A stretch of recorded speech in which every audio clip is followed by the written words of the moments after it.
Yo guys, what's going on? It's your boy Big Arc back with another video. I hope you guys are doing well. I'm excited to get into this video because I'm going to be giving you a checklist of what you got to do over the next few days, over the weekend, just before Tuesday, so you're able to take on the new stuff that launches next week. So if you don't know already, we're limited to a little bit of the story and the progression that we can do in patch 11.2, which is pretty standard. It's what Blizzard has been doing for the last few patches, just to kind of time gate some content and unlock stuff over time. So this week you're able to do a few different things involving the story and getting your cloak and advancing your character a little bit there. So I want to be going over just a few steps. It's actually 6 main steps that you're going to be following just to ensure your character is best prepared for next Tuesday and everything that's going to be unlocking. So if you don't know what you're going to be doing when you first log in, I would recommend following this guide and the steps that follow so your character can get the best chance at gear and obviously the upgrades to, progress further even next week and make sure that you're in a good spot when the raid drops. All right, so first things first, I do want to get into the number one point of what you should be doing. If you haven't gotten the quest already, you're going to see it when you first log into Dornogal or wherever you are. You're going to get summoned by Locust Walker to meet you in Dornogal. So the first thing you're going to want to tackle is going through the Koresh storyline. Specifically the first 3 chapters, because that's all that we have unlocked this week. The rest 4 and 5 I believe are getting unlocked next week after the raid drops. So Koresh is a really cool place. If you haven't seen any trailers, any videos on it, it's a little bit of a different adaptation of a planet, like, as you know, like, it got destroyed. And we're kind of visiting back where the Ethereals and our friends from the Shadowlands live. So we're going to run into some characters that we haven't seen in a long time, which is pretty exciting. So there's some main characters that we're going to be following. If you haven't seen already, I'm sure you have. There's a lot of spoilers. We are allying with Xal'atath this expansion, so she's going to be having us go all around the world, kind of just getting our bearings straight. We're going to be, allying with some Ethereals that are going to be able to help us in the raid coming up. So just another faction, which is really nice. We're going to be seeing Venari. We're working with Locust Walker, Illyria, some characters that we already know but are happy to see again. I think it's a pretty cool story. The first 3 chapters are really nice. There's a cool play where, Blizzard made it where you're not really sure if you're serving the right person, if that makes sense. You have Xal'atath referring to you as her champion. You have Illyria that is uncomfortable with the whole situation. And you uncover some secrets about Locust Walker and what really happened. So it's an interesting story altogether. I really enjoyed the first 3 chapters. I was fully immersed and I had a lot of fun. The main thing that you are taking away from this story, though, is you're going to unlock your cloak. You're going to get your Reshu Raps questline, and you're going to get that new back piece, which will be able to be upgraded to level 2, which I believe is 701 or 704. You're going to get a thread that you can kind of put in there and socket as well, which will be a little boost. So this is going to be our cloak that we're going to be upgrading throughout the patch, I assume. So it's good to get it started week 1, get it maxed out that you can, and this way you're starting the next week on Tuesday, as best prepared with this cloak as you can. The second thing that you're going to want to focus on this week or this weekend before Tuesday arrives is the Dornogal Weeklies. So what I'm talking about is if you talk to Farron, you'll have a choice. I picked the dungeon one, and then if you talk to Speaker Brinth, you're going to get that 100 Sparks quest. Basically, these 2 quests, they're going to reward veteran track gear, which is 668, I believe, in Season 3. So that's going to be a bump to your item level if you haven't really been doing heroic raiding or much throughout the War Within. You're going to want to make sure that you pick these up before you head into Koresh. It's just going to make it a lot easier just because you don't have to, do all the story stuff and run some stuff and basically miss out on that opportunity to collect everything. I mean, I just ran some heroic dungeons and I was able to fill up both of those super fast, and then you were able to get your 2 pieces of gear. Unfortunately, I wasn't able to use any of them, which kind of sucks because I know there was some upgrades I definitely needed, but hopefully next week. The main thing about this, though, is you're going to be unlocking that first half of your spark that you're going to be able to make your first spark. So it's one of the stones. You're going to upgrade it with another task this week, so just stay tuned.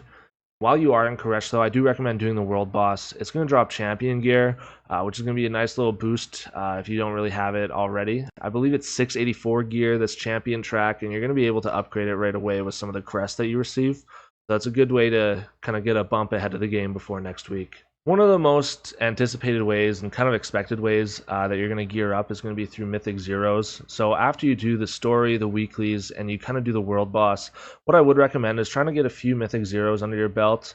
It's going to help towards your vault. You'll be able to get 691 gear from the vault next week if you do a Mythic Zero.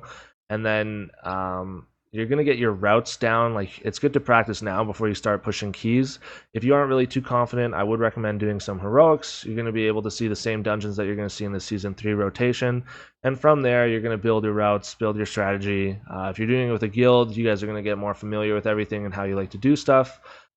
So yeah, that's definitely the fourth thing that I would recommend.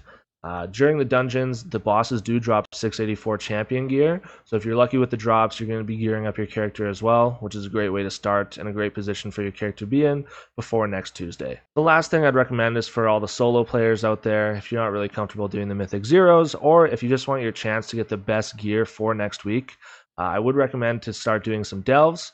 So I would try to work your way up as high as you can, but the reward is going to peak at a level 8 delve. So you're going to be getting 694 hero track gear in your vault next week when you complete a level 8 delve.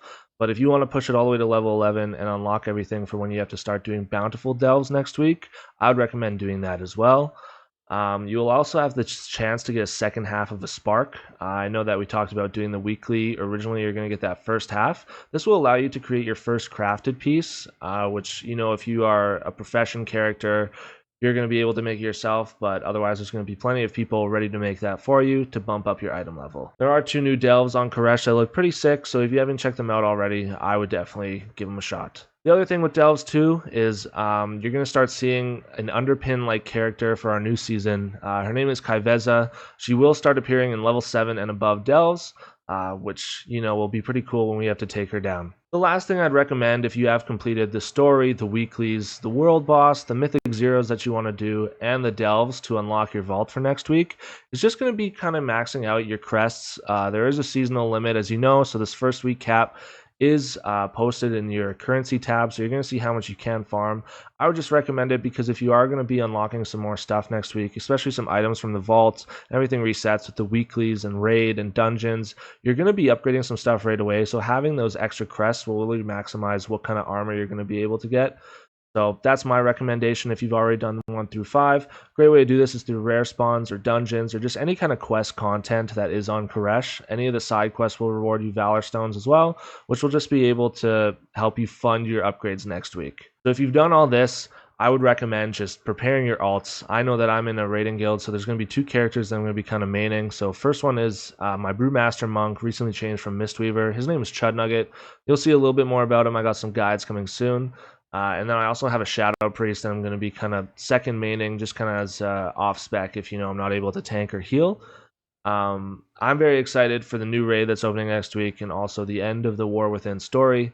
It's going to be good timing because next week it's the 12th, so you're going to have 1 full week to do the raid, get the story caught up, and then on the 19th at Gamescom they are doing the midnight reveal, so we're going to get a front row seat to kind of where we're going next right as we finish. So there's not a lot of downtime. We're going to be seeing a lot of cool things. I know that there is that Fell banner at the end of the 2025 frame or their world map calendar, so I assume there's going to be a lot of filler content besides this original story, which is fine by me.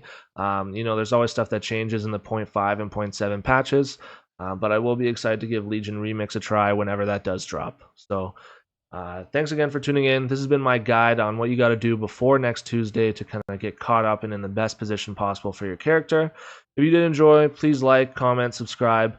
I am trying to push towards 2,000 subscribers, and every view, every interaction means the world to me. So, it's been your boy Big Arc. Have a good one. Peace. See you in the next one.